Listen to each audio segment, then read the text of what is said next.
Magandang umaga sa inyong lahat.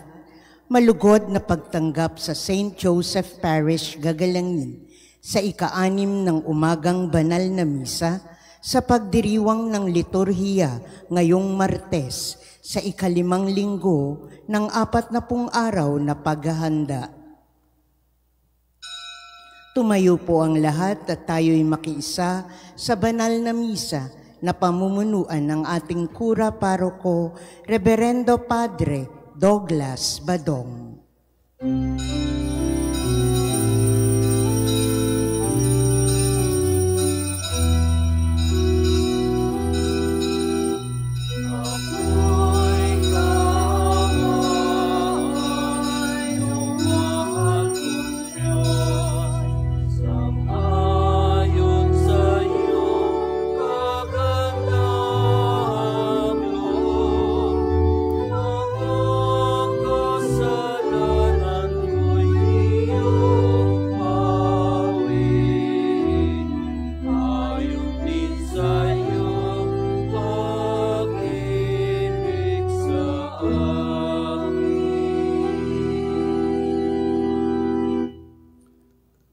Sa ngalan ng Ama at ng Anak at ng Espiritu Santo. Amen.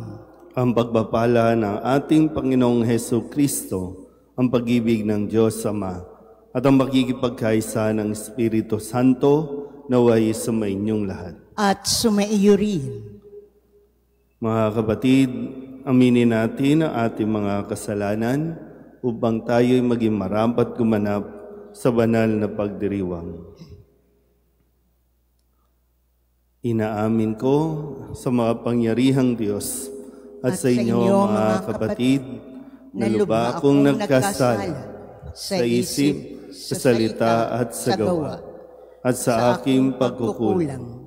Kaya isinasamo ko sa mahal na Birheng Maria, sa lahat ng mga anghel at mga banal, at sa inyo mga kapatid na ako'y panalangin sa Panginoong ating Diyos.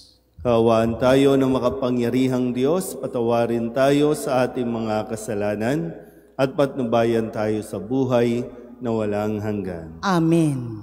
Panginoon, kaawaan mo kami. Panginoon, kaawaan mo kami. Kristo, kaawaan mo kami. Kristo, kaawaan mo kami. Panginoon, kaawaan mo kami. Panginoon, kaawaan mo kami. Manalangin tayo.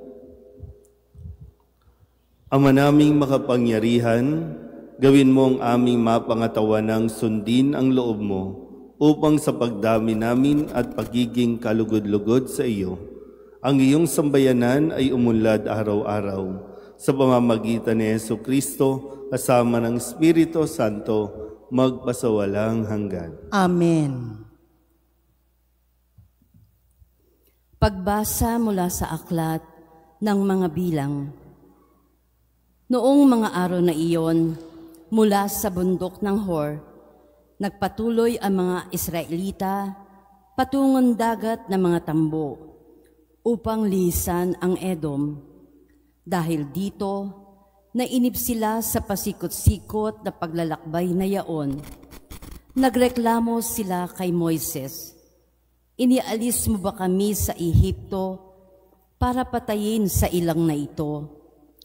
Wala kaming makain ni mainom. Sawa na kami sa walang kwentang pagkain ito." Dahil dito, sila'y pinadalhan ng Panginoon ng makamandag na ahas at sinumang matuka nito ay namamatay. Kaya lumapit sila kay Moises. Sinabi nila, "Nagkasala kami sa Panginoon at sa iyo. Idalangin mo sa kanyang paalisin ang mga ahas na ito." Dumalangin nga si Moises at ganito ang sagot ng Panginoon, "Gumawa ka ng isang ahas na tanso. Ilagay mo iyon sa dulo ng isang tikin at sinumang natuklaw ng ahas na tumingin doon ay hindi mamamatay." Gayon nga ang ginawa ni Moises. Mula noon, lahat ng matuklaw ng ahas, ngunit hindi tumingin sa ahas na tanso, ay hindi mamamatay. Ang salita ng Diyos. Salamat sa Diyos.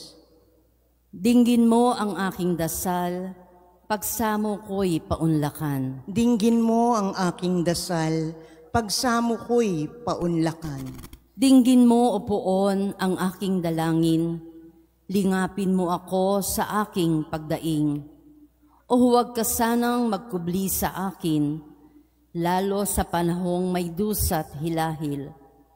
Pag ako'y tumawag, ako'y iyong dinggin, sa sandaling iyo'y agad mo akong sagutin. Dinggin mo ang aking dasal, pagsamo ko'y paunlakan.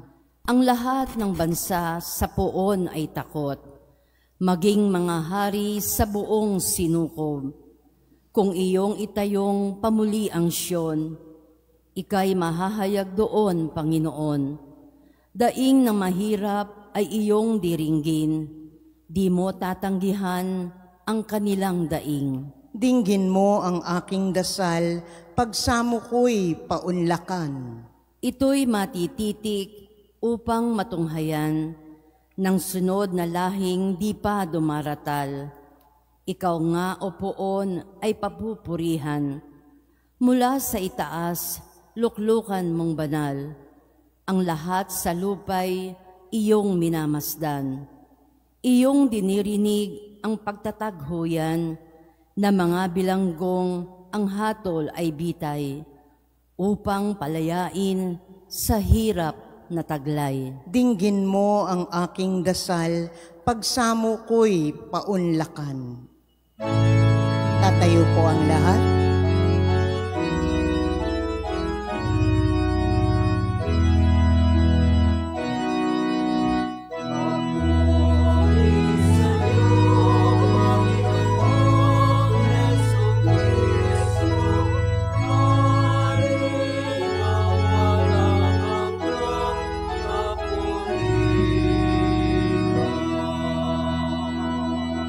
Ang butil na ipinunla ay ang banal na salita. Paghahasik ay ginawa ng poong gurong dakila upang tanay sumagana.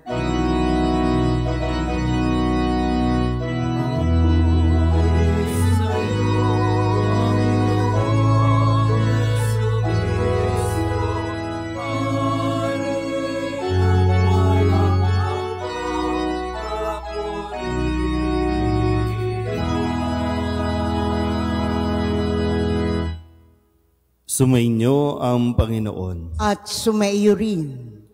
Ang mabuting balita ng Panginoon ayon kay San Juan. Papuri sa iyo, Panginoon. Noong panahong iyon, sinabi ni Jesus sa mga Pariseyo, "Ako'y yayaon. Hahanapin ninyo ako, ngunit mamamatay kayo sa inyong mga kasalanan. Hindi kayo makapupunta sa paroroonan ko." Sinabi ng mga Hudyo, magpapakamatay kaya siya, kaya niya sinasabing, hindi kayo makapupunta sa paroroonan ko? Sumagot si Jesus, kayo'y taga-ibaba, ako'y taga-itaas. Kayo'y taga-sanlibutan ito, ako'y hindi.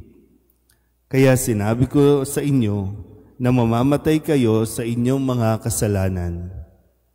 Mamamatay nga kayo sa inyong mga kasalanan kung hindi kayo maniniwalang ako'y si ako nga. Sino ka ba? Tanong nila. Sumagot si Jesus, ako'y yaong sinabi ko na sa inyo mula pa noong una. Marami akong masasabi at maihahatol laban sa inyo. Ngunit totoo ang sinasabi ng nagsugo sa akin. At ang narinig ko sa kanya, ang ipinahayag ko sa sanlibutan. Hindi nila naunawaan na siya'y nagsasalita tungkol sa Ama. Kaya't sinabi ni Jesus, kapag naitaas na ninyo ang anak ng tao, malalaman ninyong ako'y si ako nga. Wala akong ginagawa sa ganang sarili ko lamang, Nagsasalita ako ayon sa itinuro sa akin ng Ama, at kasama ko ang nagsugo sa akin. Hindi niya ako iniiwan sapagkat lagi kong ginagawa ang nakalulugod sa Kanya. Marami sa nakarinig nito ang naniwala sa Kanya. Ang mabuting balita ng Panginoon. Pinupuri ka namin, Panginoong Hesukristo. Isang magandang umaga po sa inyong lahat. Ngayon po ay Martes sa ika-5 linggo ng 40 araw na paghahanda. Nararamdaman niyo po ba na kayo ay malaya? Pag sinabing malaya, yung nakakakilos ka ayon sa kung sino ka. Pero sa panahon nga natin ngayon, marami sa atin ang hindi talaga nakikilala ang kanilang mga sarili. Dahil sa umpisa pa lang, bata pa lang, either pinipilit na silang maging ayon sa gusto ng ibang tao, o kaya naman sa umpisa pa lang, sa pagkabata pa lang, lalo na sa panahon ngayon, sa dami ng napapanood mo sa social media, nagkakaroon din ng projection na gusto kong maging katulad nun. Kaya yung tunay na ikaw, hindi lumilitaw.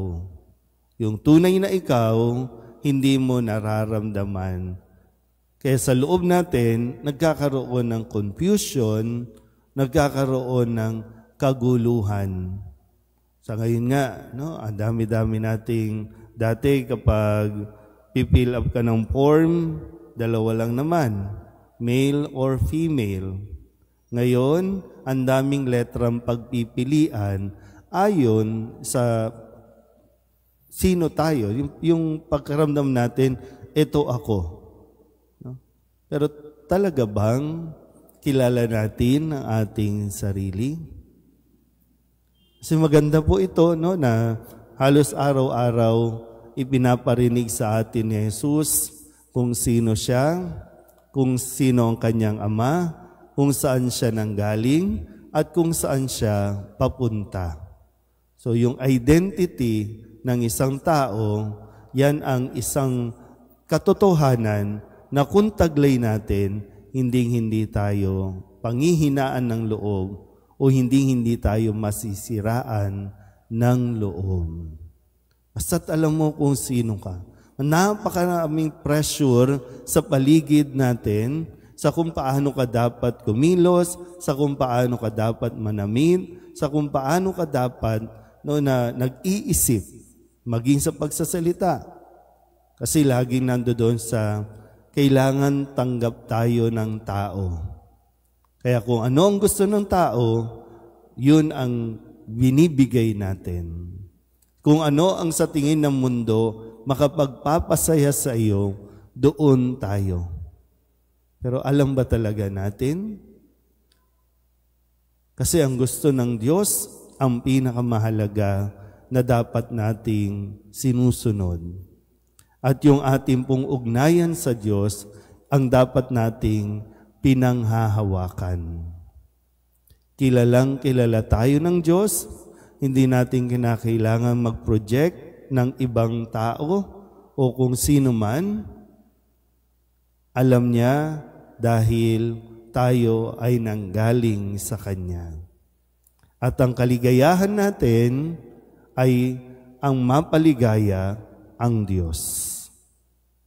So kung sa kabila ng lahat na tagumpay, tinatamasa natin, okay lahat, perfect, pero mayroong kalungkutan sa iyong puso o sa iyong kalooban, maaring pag-isipan mo, ikaw ba ay totoo sa iyong sarili? Ikaw ba ay namumuhay ayon sa katotohanan? Amen?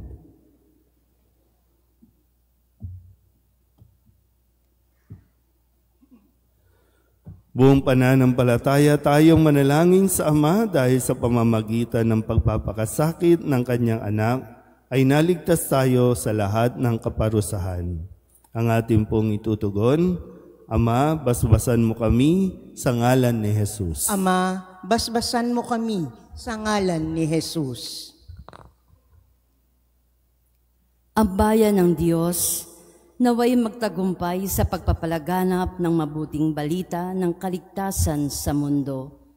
Manalangin tayo sa Panginoon. Ama, basbasan mo kami sa ngalan ni Jesus. Ang mga taong tumatanggap kay Jesus bilang tagapagligtas, naway higit na madagdagan.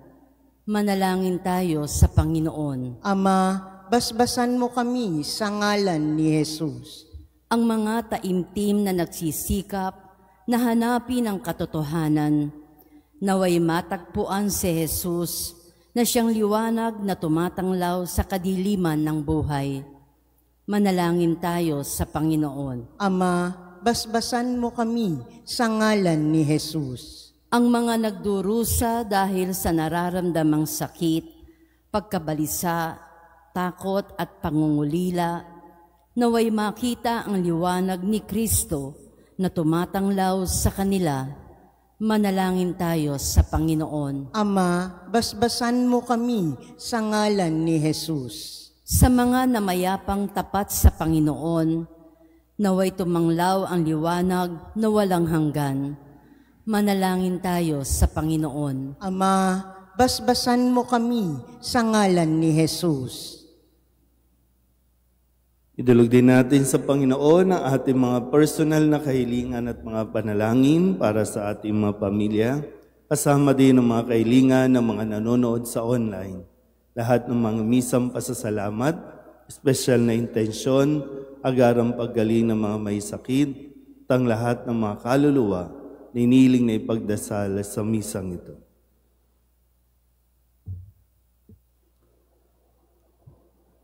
Ang lahat ng ito inihiling namin sa ngalan ni Kristo ang aming Panginoon. Amen.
Manalangin kayo mga kapatid upang paghahain natin ay kalugdan ng Diyos Amang makapangyarihan. Tanggapin nawa ng Panginoon itong paghahain sa iyong mga kamay, sa kapurihan niya at karangalan, sa ating kapakinabangan at sa buong sambayanan niyang banal. Ama naming lumikha, sa paghahain namin ng mga alay, upang ipagdiwang ang iyong banal na tipan, patawarin mo ang aming mga kasalanan, at itaguyod mo ang lunggati ng aming kalooban sa pamamagitan ni Jesucristo kasama ng Espiritu Santo magpasawalang hanggan. Amen. Sumainyo ang Panginoon. At sumaiyo rin. Itaas sa Diyos ang inyong puso at diwa. Itinaas na namin sa Panginoon. Pasalamatan natin ang Panginoong ating Diyos. Marapat na siya'y pasalamatan. Ama naming makapangyarihan, tunay nga marapat na ikaw ay aming pasalamatan sa pamamagitan ni Jesucristo na aming Panginoon. Sa aming kusang pagtitiis ng hirap, tinutulungan mo ang aming maitumpak ang kinamiyas ng pagsalungat sa pananagutang iyong iniatas. Sa aming pagtulad sa anak mong mahal na nagpakasakit para sa tanan, ang pagsisikap nami iyong kinalulugdan at ang pagpapakabuti nami iyong ikinararangal. Kaya kaysa ng mga anghel na nagsisiawit ng papuri sa iyo na walang humpay sa kalangitan, kami nagbubunyi sa iyong kadakilaan. Santo, Santo, Santo, Panginoong Diyos ng mga hukbo, napupuno ang langit at lupa ng kadakilaan mo. O sana sa kaitaasan, pinagpala ang naparirito sa ngalan ng Panginoon. O sana sa kaitaasan.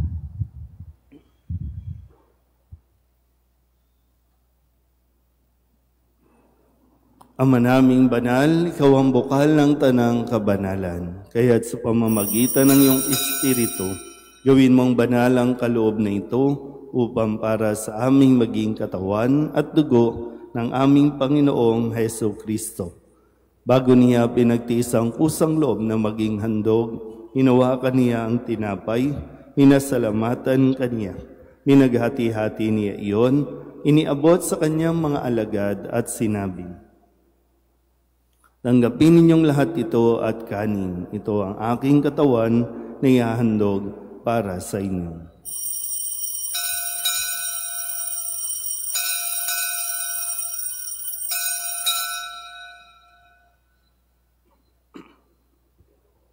Gayun din naman nang matapos ang hapunan, hinawakan niya ang kalis, muli kaniyang pinasalamatan. Iniabot niya ang kalis sa kanyang mga alagad at sinabi, "Tanggapin ninyong lahat ito at inumin. Ito ang kalis ng aking dugo, ng bago at walang hanggang tipan. Ang aking dugo na ibubuhos para sa inyo at para sa lahat, sa ikapagpapatawad ng mga kasalanan. Gawin ninyo ito sa pag-alaala sa akin."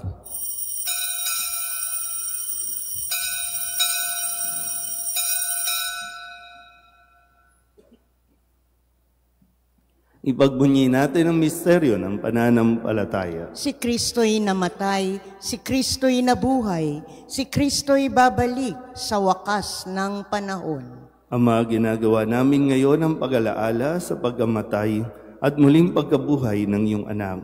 Kaya tiniaalay namin sa iyo ang tinapay na nagbibigay buhay at ang kalis na nagkakaloob ng kaligtasan. Kami nagpapasalamat dahil kami iyong minarapat na tumayo sa harap mo para maglingkod sa iyo. Sinasamo namin kami magsasalo-salo sa katawan at dugo ni Kristo ay mabuklod sa pagkakaisa sa pamamagitan ng Espiritu Santo. Ama, lingapin mo ang iyong simbahang laganap sa buong daigdig.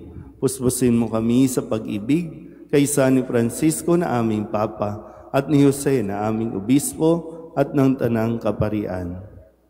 Alalahanin mo sina Carlos at Alberto na tinawag mo mula sa daigdig na ito. Nung sila'y binyagan, sila'y nakaisa ni Kristo sa pagkamatay. Ngayong sila'y pumanaw, naway makaisa sila ni Kristo sa pagkabuhay. Alalahanin mo rin ang mga kapatid naming nahimlay nang may pag-asang sila'y muling mabubuhay, gayon din ang lahat ng mga pumanaw. Kawaan mo sila at patuloyin sa iyong kaliwanagan. Kawaan mo at pagindapating kaming lahat na makasalo sa iyong buhay na walang wakas. Kaysa ng mahal na Birheng Maria na Ina ng Diyos, ng kabiyak ng puso niyang si San Jose, kaysa ng mga apostol at ng lahat ng mga banal na namuhay dito sa daigdig ng kalugod-lugod sa iyo, may pagdiwang nawa namin ang pagpupuri sa ikararangal mo sa pamamagitan ng iyong anak na aming Panginoong Heso Kristo. Sa pamamagitan ni Kristo, kasama niya at sa Kanya, ang lahat ng parangal at papuri ay sa iyo, Diyos Amang makapangyarihan, kasama ng Espiritu Santo, magpasawalang hanggan.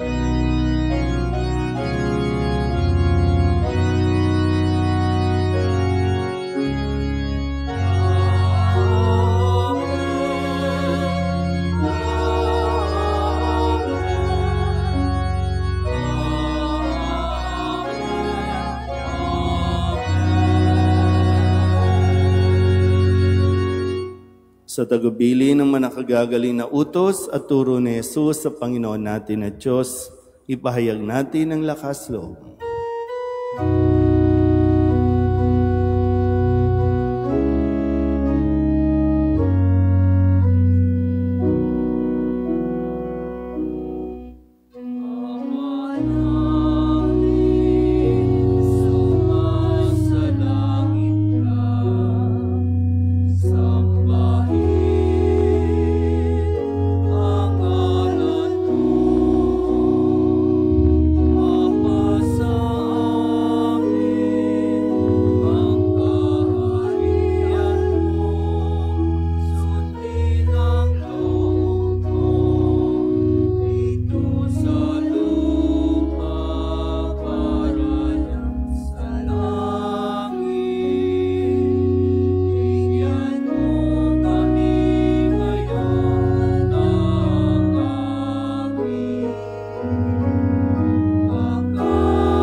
Hinihiling namin kami iadya sa lahat ng masama, pagkalooban ng kapayapaan araw-araw, iligtas sa kasalanan at ilayo sa lahat ng kapahamakan, samantalang aming pinananabikan ang dakilang araw ng pagpapahayag ng tagapagligtas naming si Jesucristo. Sapagkat iyo ang kaharian at ang kapangyarihan at ang kapurihan, magpakailanman. Amen. Panginoong Jesucristo, sinabi mo sa iyong mga apostol, kapayapaan ang iniiwan ko sa inyo, ang aking kapayapaan ang binibigay ko sa inyo.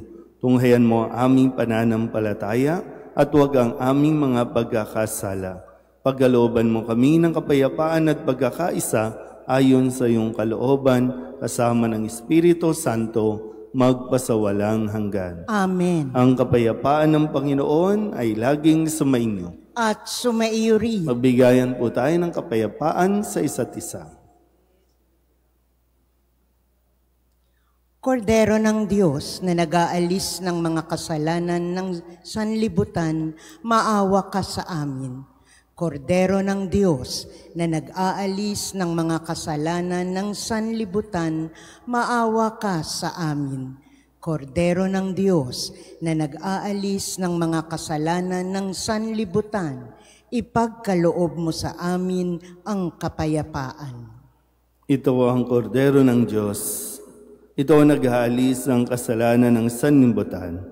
Mapalad ang mga inaaniyahan sa kanyang piging. Panginoon, hindi ako karapat-dapat na magpatuloy sa iyo, ngunit sa isang salita mo lamang ay gagaling na ako.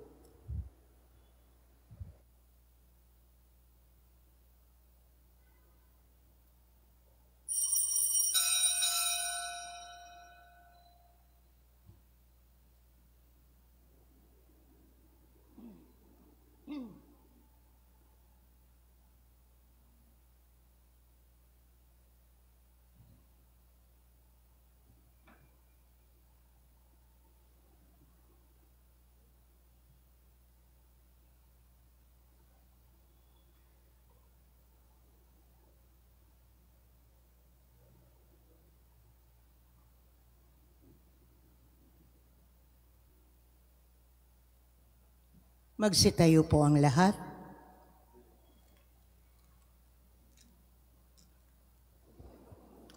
Manalangin tayo.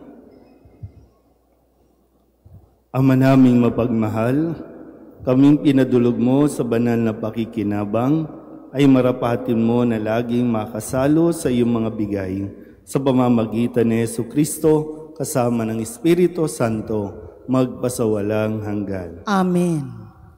Sumainyo ang Panginoon. At sumaiyo rin. At pagpalain kayo ng makapangyarihang Diyos, Ama at Anak at Espiritu Santo. Amen. Tapos sa banal na misa, humayo tayo sa kapayapaan ni Kristo. Salamat sa Diyos. Mamayang gabi po ang Lenten Recollection. Kung wala po kayong gagawin, naanyayahan po kayong dumalo.